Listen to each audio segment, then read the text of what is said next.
வணக்கம். செல்வகுமாரின் இலங்கைக்கான வானிலை ஆய்வறிக்கை 2026 ஜனவரி 11 ஞாயிற்றுக்கிழமை அதிகாலை நிலவர ஆய்வறிக்கை இலங்கைக்கானது. இலங்கை அருகே இலங்கையை மிரட்டி இலங்கையின் வடக்கு பகுதியை கடந்து இலங்கை இந்தியா இடைப்பட்ட பாக் நீரிணைப்புக்குள் இறங்கி தற்பொழுது தலைமன்னார் தூத்துக்குடி இடைப்பட்ட இலங்கையின் மேற்கு பகுதி கரையை ஒட்டி மன்னார் வளைகுடா பகுதியில் நீடித்துக் கொண்டிருக்கூடிய காற்றழுத்த தாழ்வு பகுதி இலங்கையின் தரை மீதும் நீடித்துக் கொண்டிருக்கிறது. மையம்தான் அது மன்னார் வளைகுடா.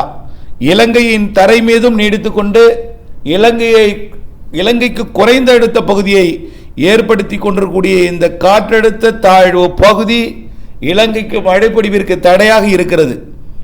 நிகழ்வை சுற்றி தான் மழை பெய்யும், வட்டத்துக்குள்ள மழை பெய்யாது. வட்டத்தை சுற்றி தான் மழை பெய்யும். அதுவும் இரு காற்று இணைவு எங்கே இருக்கோ அங்கே தான் மழை பெய்யும். இரு காற்று இணைவு தமிழ்நாட்டில் இருக்கிறது. இப்பொழுது தமிழ்நாட்டின் கடலோர மாவட்டங்கள் இருக்கு, ஆங்காங்கே உள்ளே இருக்கு. வட இலங்கையில் கூட தூறல் சாரல் கொடுக்கலாம். படிப்படியாக இது தெற்கு நோக்கி நகர மழை பொழிவானது இலங்கைக்கு தொடங்கும். அதாவது தெற்கு தென்மேற்கு திசை நோக்கி குமரிக்கடல் பகுதியை நோக்கி நகர தான் இலங்கைக்கு மழைப்பொழிவை தொடக்கும். அதன் அடிப்படையில் இன்றைக்கு மதியத்திற்கு மேல் கொஞ்சம் கொஞ்சமாக இலங்கைக்கு மழைப்பொழிவை தொடங்கும். அப்படியே தொடங்கினாலும் ஏதோ கொட்டி தீர்த்து பெரிய அளவில் மழைப்பொழிவை கொடுத்து விடாது. 5 சென்டிமீட்டர்லேருந்து 10 சென்டிமீட்டர் வரைக்கும் ஒரு சில இடங்களில் மழைக்கு வாய்ப்பு இருக்கு. ஆகவே அனைவருக்கும் 10 சென்டிமீட்டர் பெய்யும் அப்படிங்கிறத நீங்கள் நினைத்து கொண்டு அச்சப்பட வேண்டாம். ஆனால் தொடர்ந்து அணை கரைகளில் அணை திறப்பு இருக்கும் பட்சத்தில் அதிக மழை பெய்தால் அணை திறப்பு இருக்கலாம். மழைப்பொழிவை பொறுத்த வரைக்கும் இலங்கைக்கு இன்றைக்கும் நாளைக்கும் நாளை மறுநாளும் இருக்கு. 14ஆம் தேதி கொஞ்சமாக இருக்கும். ஆக இலங்கைக்கு இன்றைக்கு 11, நாளை 12, 13ஆம் தேதி 3 நாளும் இலங்கைக்கு நல்ல மழை இருக்கு. ஆனால் டெட்பா புயலோடு நினைத்து ஒப்பிட்டு அந்த அளவுக்கு வெள்ள பாதிப்பு வரும் என்று நீங்கள் கற்பனை செய்து நீங்கள் அச்சப்பட தேவையில்லை.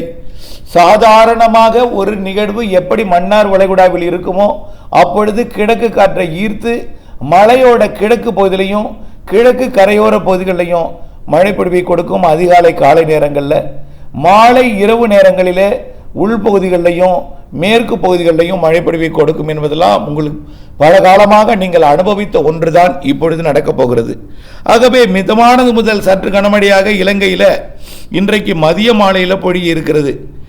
அதாவது அதிகாலை காலை மதியத்தில் முதல்ல கிழக்கு கரையை தொடங்கும், பிறகு மேற்கு கரைக்கு மழைப்பொழிவு வரும்.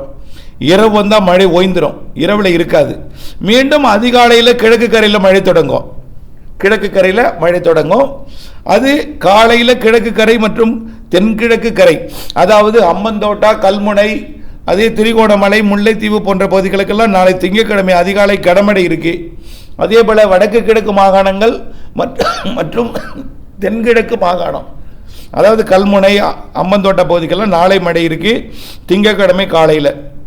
பிறகு அந்த மழைப்பொழிவு மதியமானா உள்ளே தீவிரமாக இருக்கும், மாலையில் மேற்கே தீவிரமாக இருக்கும். மேற்கன்னா புத்தளம், அப்படியே தலைமன்னார், அப்படியே கோட்டை, கொழும்பு, காலி போன்ற பகுதிகளுக்கு திங்கட்கிழமை மாலை கனமழை பொழிவை கொடுக்கும்.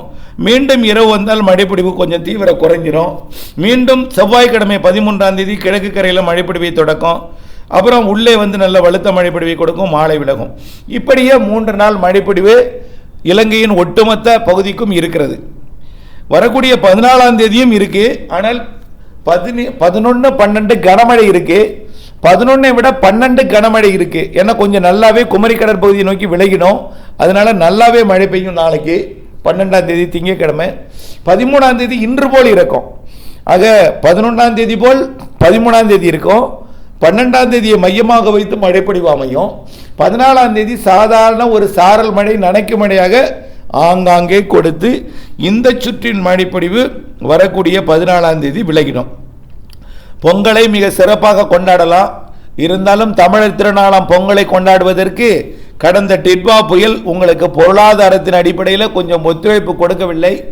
இருந்தாலும் நாம் அறுவடை திருநாளை அறுவடை செய்யாவிட்டாலும் இறைவனை வணங்கி இந்த பொங்கலை கொண்டாட நான் அறிவுறுத்துகிறேன். இதற்கு பிறகு மழைப்பொழிவை பொறுத்த வரைக்கும், அதாவது இன்றைக்கு மிதமான மழை, மதிய மாலையில், நாளை அதிகாலை கடலோரம் தொடங்கி உள்ளே மதியம், மேற்கே மாலை இரவு. அதே போல் தினசரி 14ஆம் தேதி வரை மழை இருக்கும். 18ஆம் தேதி கொஞ்சம் பரவலாக கனமழை இருக்குது. இப்படித்தான் இருக்குது. வெடிப்பு உள்ள இடங்களில் மட்டும் முன்னெச்சரிக்கையாக இருந்தால் போதும். அணை திறப்பு இருக்கும் பட்சத்தில் ஆற்றங்கரையோரம் கொஞ்சம் முன்னேறிக்கு. ஏன்னா எவ்வளவு அணையில் தண்ணி இருக்குன்னு சொல்ல முடியாது. வழிந்தோடும் வகையில் இருந்ததுன்னா முன்னெச்சரிக்கை காரணமாக திடீர்னு திறக்கப்படலாம். ஆறுகள் எல்லாம் சின்னது தான், அணைகள்லாம் பெருசு. ஆறுகள் சிறிது, அணை பெருது. அப்போ கொள்ளளவு அதிகமாக இருக்கும். இப்போ ஆற்றங்கரையில் தொடர்ந்து விழிப்போடு இருக்கணும். வானிலை அறிக்கையும் செய்தி அறிக்கையும் கேட்டுகிட்டே இருக்கணும், அவ்வளவுதான். அதே போல் வெடிப்பு உள்ள இடங்களில் முன்னெச்சரிக்கை தொடர்ந்து இருக்கட்டும். ஆக அதனை தொடர்ந்து பொங்கலுக்கு இடைவெளி கொடுக்க போகிறது. அதற்கப்புறம் பெருசாக மழை இல்லை, ஆனால் மழை இருக்கு. வரக்கூடிய 17ஆம் தேதி எதிர்பார்க்கக்கூடிய மழை பனிப்பொழிவோட கூடிய சாரல் அணைக்கு மழைப்பொழிவை கொடுக்கலாம். 17, 18, 19 பெரிதாக மழை இல்லை. அதுக்கு அடுத்த மழை பார்த்தீங்கன்னா 22ஆம் தேதியிலேருந்து தெரியுது. 25ஆம் தேதிக்குள்ளே அது லேசான மிதமான மழையாக தெரியுது. இதுவரைக்கும் பெரிதாக அச்சுறுத்தும் மழை இல்லை. ஏன்னா டெம்பரேச்சர் ரொம்ப குறைஞ்சிருச்சு. 27 டிகிரியாக குறைஞ்சிருக்கு. தமிழ்நாட்டை ஒட்டிய இலங்கை பகுதி மற்றும் கிழக்கு பகுதிக்கும் தென்கிழக்கு பகுதிக்கும் 28 டிகிரி இருக்குது. 26 தான் வேணும், 27 இருக்குது. அதனால கொஞ்சம் சாரல் சூழலை கொடுக்கக்கூடிய காற்று சுழற்சிகள் வரலாம். வலுவான நிகழ்வுக்கு வாய்ப்பில்லை. 29 டிகிரிக்கு நிலநடுக்கோட்டில் அங்கே போகக்கூடிய நிலவுகள் ஒரு இடத்துல நனைக்கும் மழை பிடிப்பை கொடுக்கலாம். 20ஆம் தேதியிலேருந்து 25ஆம் தேதிக்குள்ள. இதுதான் அடுத்தது மாத இறுதியிலையும் இதே போல் லேசான மிதமான மழை இருக்குது. அது தொடர்பான அறிக்கை நான் பொங்கல் இந்த மழை முடிந்ததும் அது நீண்டகால அறிக்கையாக, கோடை மழை அறிக்கையாக வழங்குகிறேன். ஆகையின் காரணமாக நீங்கள் பெரும்பாலும் இந்த மழைப்பொழிவு கடந்து விட்டாலே உங்களுடைய அச்சம் எல்லாம் போய்விடும். அடுத்த ஆண்டு வரக்கூடிய கோடை மழை, வரக்கூடிய பருவமழை காலத்துக்கு தேவையான முன்னேற்பாடுகளை வரக்கூடிய பொங்கலுக்கு பிறகு நீங்கள் செய்து கொள்ளலாம் என்ற ஒரு நம்பிக்கை இருக்கு. இருந்தாலும் வரக்கூடிய பொங்கல் முடிந்த பிறகு வரக்கூடிய நீண்டகால அறிக்கை, கோடை மழை அறிக்கை, வடகிழக்கு தென்மேற்கு பருவமழை அறிக்கையெல்லாம் ஜனவரி மாத இறுதிக்குள்ளரே வழங்க போகிறோம். அதையெல்லாம் பார்த்து உங்களுடைய வேளாண் பணிகளையும் அனைத்து பணிகளையும் திட்டமிட்டுக் கொள்ளுங்கள். ஏன்னா நிறைய பேர் கேட்கறது என்னன்னா, எங்களுடைய இல்லத்தை மீண்டும் முழுமையாக அப்புறப்படுத்தி விட்டு புதிதாக கட்ட வேண்டும். அப்போ கொஞ்சம் தொத்திட்டு இருக்கும் பொழுது அதில் நனையாமல் சில பொருட்கள், பெட்டி, துணிகள்லாம் இருக்கு. அப்போ அதை வைத்துக்கொண்டே அங்கேயே உறங்கி கொண்டிருக்கிறார்கள். ஆக முழுமையாக சீர் செய்ய வேண்டும் என்றால் மொத்தமாக அதை எடுக்கணும்னா மழை இல்லாத நேரத்தில் தான் எடுக்க முடியும். அப்படிப்பட்ட சில கேள்விகள்லாம் வந்திருக்கிறது. அதனால அவர்களுக்காக சொல்றது ஒன்னே ஒன்று தான். வரக்கூடிய பொங்கலுக்கு பிறகு பெரிதாக மழை தெரியல. இருந்தாலும் இந்த பொங்கல் நேரத்தில் ஒரு அறிக்கையை நல்லா நீண்டகால அறிக்கையாக போடுறேன். அதை பார்த்து உங்களுடைய பணிகளை நீங்கள் செய்யலாம். இனிமேல் பெரிதாக அச்சம் கொள்ள தேவையில்லை. இன்றைக்கு நாளைக்கு நாளை மறுநாள் 3 நாளும் கனமழை இருக்கு. கடலோரம் அதிகாலை காலை, கிழக்கு கடலோரம், மத்திய பகுதியில் மதிய மாலை, மேற்கு பகுதியில் மாலை இரவு என்பதை நீங்கள் புரிந்து கொள்ள வேண்டும். 14ஆம் தேதி வரை மழை இருக்கு. தொடர்ந்து அப்டேட்ஸோடு இணைந்திருந்து வானிலை எறிந்து பல்வேறு பணிகளை செய்திடவும் திட்டமிடவும் அன்போடு கேட்டுக்கொள்கிறேன். நன்றி.